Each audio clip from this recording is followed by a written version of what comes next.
Okay, we're going to talk for a few minutes about ethics in practice and look at some ethical frameworks, the ones that I gave you yesterday in class.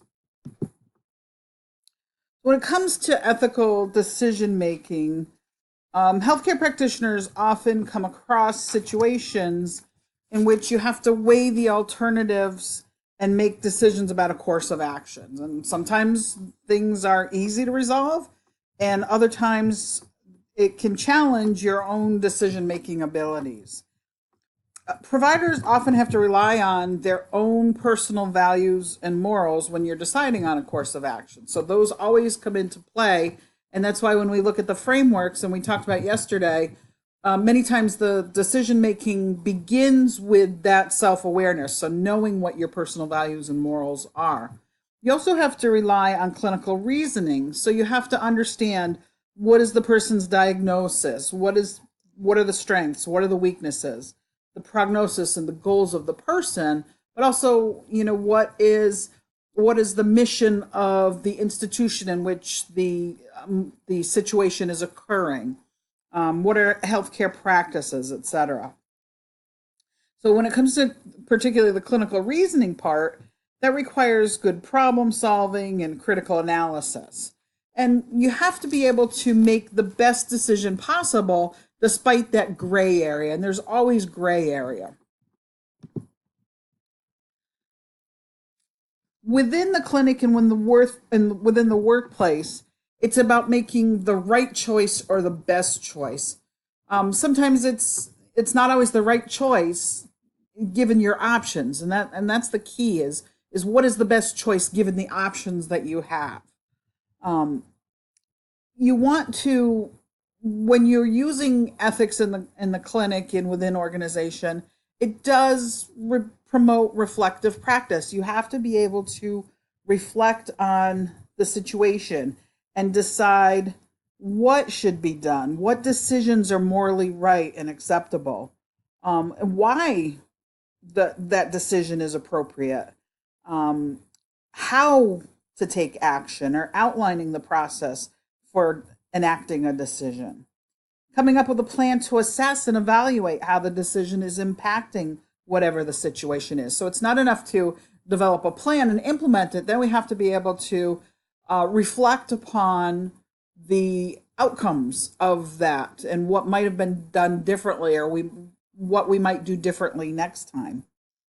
When it comes to ethical issues, typically they're going to be framed as should questions. And what I mean by that is um, things like, should life sustaining treatment be continued for a patient? Should I report that a colleague is coming to work drunk? Should a patient be informed that there was an error that didn't cause injury but that occurred? So those ethical issues are often framed as should questions. So, how do you know when you're experiencing an ethical issue? I always say go with your gut. If there's a situation that it's occurring and it doesn't feel quite right, you get some qualms about it, you have some uneasiness, the hair in your arm stands up, or you just get that feeling down your spine, something's not right, it probably isn't. Think of it as that yuck factor. Something doesn't feel right. Also, it can be considered an ethical issue if the options aren't clear. The alternatives are equally undesirable. So, it's hard to make that decision. It's also likely an ethical issue if it involves those value laden issues, things like a person's rights or a person's duties, fairness and justice. So think of those principles of healthcare, often are related to ethical issues. Oftentimes, an ethical issue is going to involve various stakeholders. So, who has a stake in the outcome? They often have far reaching implications. So, it's not an isolated thing, but it's going to have an effect on a broad audience. And then an ethical issue it takes precedence over other issues and considerations that may be happening at the same time. So when you engage in reflective decision making, it allows for you to evaluate your personal beliefs, values, and intuition. So you call on these things to be able to help in the decision making process. It allows for you to be able to appraise more than one side of the argument. And again, I'm talking about if you engage in the reflective decision making process, which is what we're talking about. Being able to reflectively look at a situation allows for the stimulation of new ideas, perspective, and moral outlooks. A good example of this is our mini debate yesterday, how we could see both sides and we could become convinced of the other side's argument by looking at or thinking about something we hadn't previously thought about. It allows for clarification of justification, so we're able to be clear in our rationale for a specific action or outcome. It allows for open dialogue. Another thing that I thought we did really well yesterday, and it had that intelligent, open, honest conversation and respectful. And I think that's the key word, a respectful conversation. Reflective decision making also allows for you to provide the shared framework to promote that open discussion.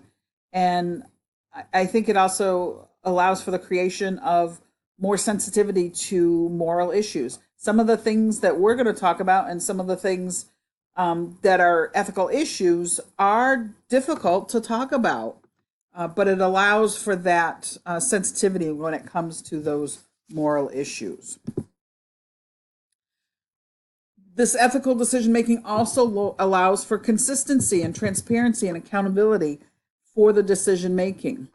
When you engage in a process, it's an open process, and you need to follow the same process for different situations.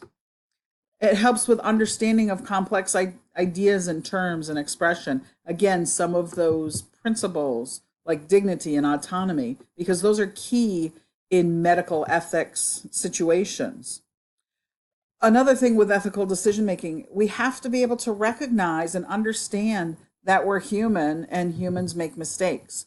And, people make mistakes, but if we discuss the mistakes and move forward and deal with them in an open and honest and transparent way, then it's going to just improve the outcomes for everyone and help prevent that situation from reoccurring in the future, or at least minimize the likelihood. It promotes an atmosphere of understanding, respect, and tolerance, and it helps us be able to see both sides of a complex situation.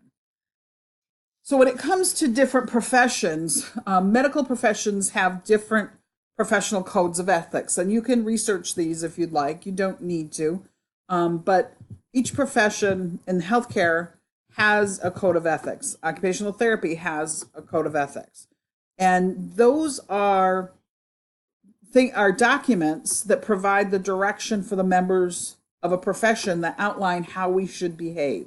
So it tells you specifically, and it's some of those same principles that we've talked about, of beneficence and non-malfeasance and justice, etc. But the code of ethics also protects the rights of the clients or the people that we work with, their families, and the general public. So as healthcare providers, regardless of what field that you go into, you'll be expected to follow the code of ethics of your respective profession. And that's part of a professional medical licensure and being sanctioned by your state or your professional organization. So, there can be professional issues that violate a code of ethics that could cause you to have something like a sanction against your license or against your membership in the professional organization. So I talked already about some of those principles. We've talked about those before, but those are the ones you typically are going to see in medical codes of ethics. So let's talk about different categories of ethical problems. You're typically going to see ethical problems divided into three categories. ethical distress, ethical dilemma, and what's called a locus of authority problem. In ethical distress, it's when there are situations that challenge how a healthcare practitioner maintains his or her integrity or the integrity of the profession. And it's created when there's an obvious correct solution to an ethical problem, but there are constraints that prohibit the correct solution from being applied. So maybe working in a setting that doesn't allow for the right path to be followed 100%. I can give you an example of one of these. I was in an ethical distress situation in which I was actually a special education paraprofessional at the time, and I was aware that a particular child who needed service was not getting the services that he needed, and I was seeing that he was declining in his ability to participate in the classroom. And the in the school that I was working for, which is not in this state, didn't want me to say anything.